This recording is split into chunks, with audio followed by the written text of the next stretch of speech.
L'association Les Amis de Saint-Ginier, dans le cadre de ses actions pour 2018, année Notre-Dame-du-Vaune, a décidé de rappeler l'histoire des Vierges Noires en général et d'approfondir celle de Notre-Dame-du-Vaune en particulier. En préambule, on peut dire qu'à l'origine, en France, les Vierges Noires appartiennent à la statuaire typique du Moyen Âge. Elles ont pour particularité d'être de couleur foncée ou noire, d'où leur nom.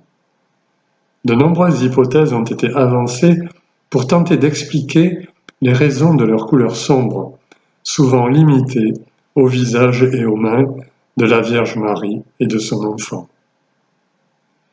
La majorité des Vierges Noires recensées et identifiées en France se concentrent dans le sud, Massif central, Roussillon, Provence. Elles sont associées aux nombreux et grands pèlerinages de la chrétienté du XIe au XVe siècle. À cette époque, c'est la dévotion populaire des fidèles et des pèlerins qui ne connaissent pas l'écrit qui s'est traduite par une ferveur incommensurable envers les Vierges Noires. Au début du XIXe siècle, après la création du corps des inspecteurs des monuments historiques, l'expression Vierge Noire est apparue pour des raisons pratiques de classement et de recensement.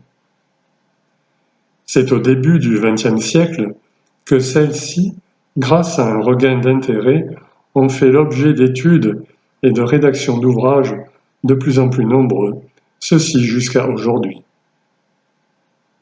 La ville de Marseille compte 2 Vierges Noires reconnues d'origine et authentiques.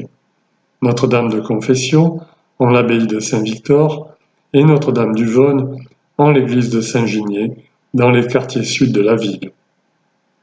L'église de Saint-Ginier a donc la chance d'abriter, dans une chapelle latérale, une Vierge Noire, Notre-Dame-du-Vaune, laquelle possède une très longue histoire sur les lieux mêmes de la paroisse.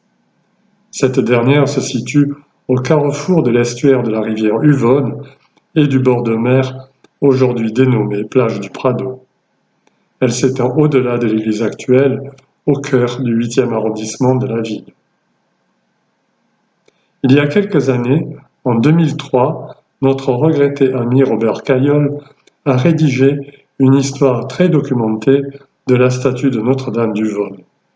Son ouvrage a été publié par la paroisse de Saint-Ginier. En conclusion, la relation passé-présent dans ce domaine de recherche met en relief le sens que pouvaient révéler pour les croyants du Moyen Âge les Vierges Noires romanes, dites en majesté, lesquelles servaient parfois aussi de reliquaires. Mais quel sens donner à ces statues très anciennes pour aujourd'hui et le futur? Un retour aux sources de la foi?